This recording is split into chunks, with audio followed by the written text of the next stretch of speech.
No, come on. Shout out Goodhits. Shout out Goodhits. All right, guys.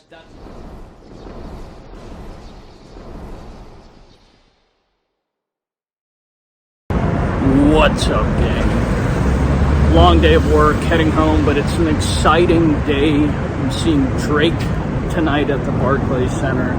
Don't know when this interview is going to come out. But if there's one artist I know that's more talented, better looking, and more versatile than Drake, it's the artist you're about to see me interview, none other than Spider Gang's MKULTRA. He recently released a whole slew of music and went on a national tour. Albums include Divine Comedy, Theater of Cruelty, and he will be having another album coming out this year. And just a super interesting interview. We talk about his past, him getting into Spider Gang, where that's all headed, the tour, and much, much more. So sit back, relax, and enjoy Volume 10. Yes, we're on 10 volumes of interviews. Volume 10, Episode 1 with MKULTRA. Salute. Meat man, strictly folk. All star sweet salt, looking at the foes. Boss man how to meet the but I'm in no control. We can push it deeper, lose so wide, decompose. You get on the beat, get the bitches on the rope. Read the stench up in the eat to see if bitches lose the smoke. Something they need hope. What's up, Goodhits gang? You know what we're about. We're bleeding the block for the best underground rap. We got a special treat right out of Alaska.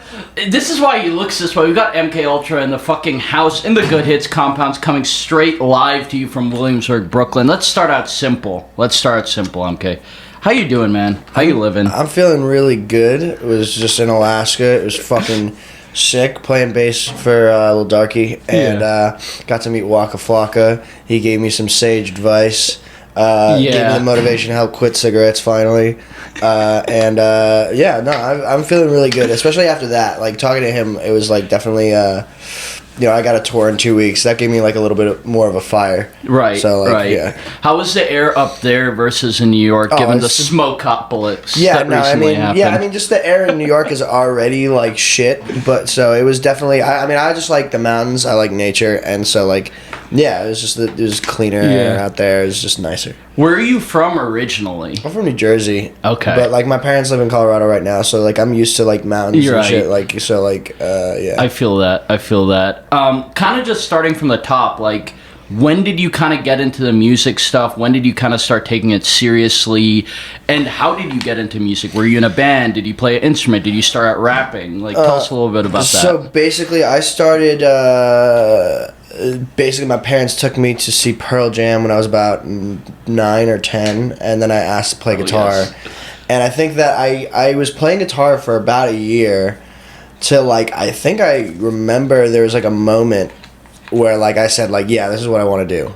So it's like I knew from a very early age that like I wanted to make music, and it's always shifted.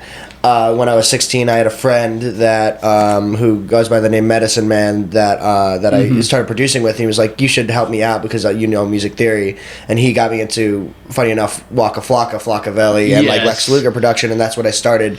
But it's always changed, but it's always been the same thing. It's always like I want to make a career off music. I want to make art, and it's like kind of went on weird tangents. Like I wanted to be in a band, but I had no one that liked the same type of music as me. Right. So that's why I gravitated towards production, because I could like make beats, and then no one wanted to rap on my beats, so I started rapping, and then it kind of like went in this weird thing to where, maybe last year I was playing drums in a band in Europe with Lil Darky. Right. So it's like I gave up on doing the band thing, and then by going on this weird rabbit hole, I ended up doing the thing that I wanted to do originally. Yeah. So it's kind of funny how that works. It is kind of crazy how you sort of just picked up the drums a little bit on the fly, because you were originally like a strings player. Well, I did play drums for like 2 or 3 years when I was younger. But I was not having to do it again. He was like, "Oh, you should play drums for this tour." Because originally he started. It's funny. I was talking to Wendigo about this. I was like, I he was the one that got me back into playing guitar. Like Darky, he was like, "Oh, you're good at guitar. Like you're like, you know what I mean? You should play that more." And then he was like, "Do you want to be on this Europe tour?" And at first I thought I was going to play guitar with Wendigo, but he was like, "We need a drummer. You're going to play drums." And I was like, "Well, okay. Well, now I have to learn this whole other instrument." Yeah. And it was super stressful because I tried to like play again, and it was like literally like, obviously I knew some stuff, but it was kind of like starting from scratch. And so it's like I like would, I would practice. I would take Adderall and I would literally practice from like 9 p.m.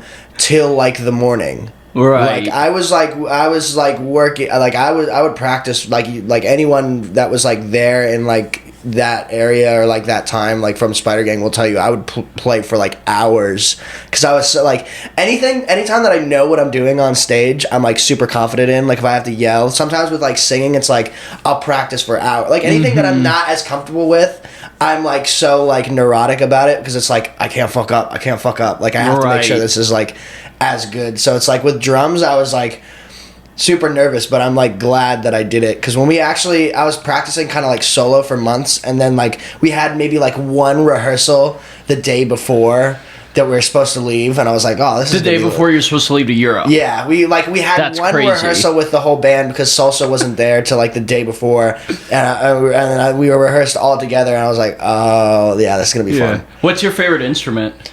To play, obviously. I would say either guitar or like singing. Okay. I think I had a guitar teacher that said guitar was one of the most expressive instruments because if you look at a piano, you can't bend the notes like in like a guitar player's the bending of vibrato. There's so much like different types of like even in that like one bend, there's so many different ways that you can kind of bend the string. It is very like similar. Like stringed instruments like violin and guitar are almost like very similar to the human voice. That's also why I like the human voice because it's like, you hear voice actors that can completely like change the way their voice sounds. And, it's just like super flexible. I think the guitar is also like that as well, but like the voice even more so, which is why like I want to, constantly get better at that. How was going on that Europe tour? Because I feel like it was like a big moment in obviously like Spider Gang history, but also like generally in underground because it's fairly rare for like more of like a niche alternative musician, which is kind of what I operate in, to have such a successful tour. I mean, people in New York that are friends were looking at that footage, and I was throwing shows during that time, and we were just like, what the fuck? Yeah, I think that was an experience that definitely like changed my life. Yeah. Like I'm super glad. I was super nervous before, super just like manic about it, like not sure if I was capable of doing it, and Darky was the one that's like, no, you got this. And at first I was like, it's like when I first started playing drums, he was just like, oh, you sound amazing, and I was like, no, I don't. It's like, have you heard a drummer before? And I was just like so confused, but I think he like believed that I can do it. And just like when we were out there, it was like, again, saw some like really crazy shit, but also, when you're on tour, you only see things for like a day. So it's kind of like seeing everything through a keyhole, know, and it was an experience that one made me realize how little I know about the world. It makes me want to like experience more and open myself up more. And two is an experience that said, yo, if you want to do something and you just say you're gonna do it, you're capable of doing it if you like work hard enough. Like if you say you're gonna do it and you just do it, then like he kind of proved, like, I don't know, in a way, like he kind of motivated me in a lot of other ways. And it's like, that's why I was like, okay, well, if I could do that, if I could go from like not knowing how to play drums at all to basically doing this tour that is like super massive, then like what else can I like do? Right. So it kind of just I don't know, it just like super inspired me. He's an inspiring guy. And kind of like going off the tour thing, I feel like Spider Gang as a collective, and we'll talk about like the history of it and the fate of it later, but like also it's like you guys really are known for your live performances. Like I remember the Monarch show, the Brooklyn Monarch, for people who don't know what it is, a venue in Brooklyn. You kind of like people are switching on and off stage, like someo's doing one song here, another person's doing one song here. It's like you really go into the show and it's like the whole collective is performing, which is different than a lot of rap shows where it's like band 1 comes up and then band 2 comes up. I think that we the first Spider Gang tour, like the Monarch show that you saw, that was like this Spider Gang 2, which I think Spider Gang 2. We had that approach. I think we had like multiple different approaches. I think, you know, like the first Spider Gang tour, it was like that was at Gramercy Theater. Yeah, it was like one artist, one artist, one artist, one artist, one artist. That's and then we true. did like sets with all of us together, and then we did the gang songs. But I think the Spider Gang 2, we kind of tried to like, okay, these 2 artists, then this artist, then the song with 3 artists. Like, it was much more like all over the place, which I like that approach better. But we're also like very disorganized. Like, you know what I mean? It's just like, I always say it's like, Spider Gang was like beautiful chaos, because we're so many different types of people, so many different styles, and that's what makes it really cool. I was talking to Troy about this, how the only time we only did this like twice. The first Spider Gang show that we were all together at Los Globos in LA, we were on stage, all of us, all the time. We never did that ever again. And like we tried it in Dallas, like the next. Did you tour. like doing that? The second time, no, it didn't feel right, because I think the Los Globos one, it was so crazy and so unexpected. Like, we were going through stage and we had to go to the crowd, people like try to grab at us, because like that was the first time we were ever all together. So it was a really like insane experience. But the second time, I think we were like so hype off that. There were certain things that I think that we had to like learn. Like, for me, it was like, everyone was on stage all the time, but like fans would try and like get us to sign shit, and like I didn't think about it till afterwards, and I was like, oh yeah, I'll sign your shit. But then I was like, wait, what I'm doing is taking away from this other person. And it was more like we started getting like a little, and I think we kind of like got out of it very quickly.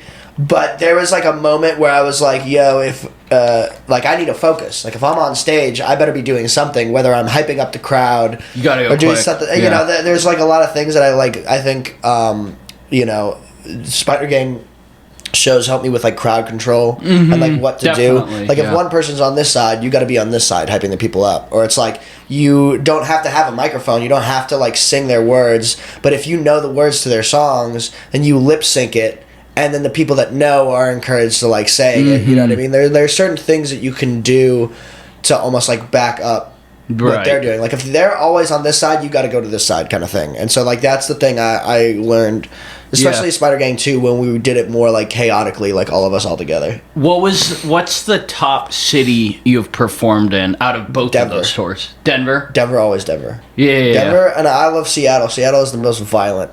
Seattle is always was the first Spider Gang tour. I remember there's a funny story where that was the tour that John was on, and he had this song that I produced called "God Is Being Raped," and I forgot that I produced it, or like I helped produce it, and he started playing this new song. I was like, "What's this new John song?" I was like, "I want to check it out." I was like, "Oh shit, I produced this," and then I just like ran into the crowd and ran into the pit, and it was like the pits at like Spider Gang shows are like cool, but a lot of them are like that, especially that first one, that was like their first concert ever, so they're still learning how to throw down. Oh yeah, the crowd. But the Seattle, like, they knew how to fucking throw down, and that was like, I got into that pit for that John song, and it was like people were like throwing me, like it was like just like this big fucking fat guy just being like shaking me. Like, I was like, yo, this is fucking awesome. No, that's amazing. You kind of got into Spider Gang a bit later. Like, why don't you tell us about like that process, like how that first went down? How did you hear about Spider Gang? You know, well, I heard about Darky first. I think actually, funny enough, I heard about John first. I heard about Jonascus, and I was like, oh, this is super weird. And then I remember hearing, and I liked it because I like weirder shit. And then I heard Darky. I think the first song I heard was like Big Wave, and I really was I was like, yeah, this is crazy. This is just like so many different genres. And then I just like, you know, still listening to him a lot. And I think I was in school at the time in Boston, and then I went back home, and I had a show with Wendigo and Dillinger. Oh, in a backyard. In a backyard in New York. Actually, Lil Poof. It was something like that. Nice. Shout out Poof. So I think it was him. I definitely, like, I played some shows that were to all of us together, but it was this one backyard show, and they played. It was super lit. And then I played, and I was wearing like a green morph suit. Was this at the Living Gallery? This was one before that. Okay. I met them like one time. We had one show before that, and they just really like fucked with me.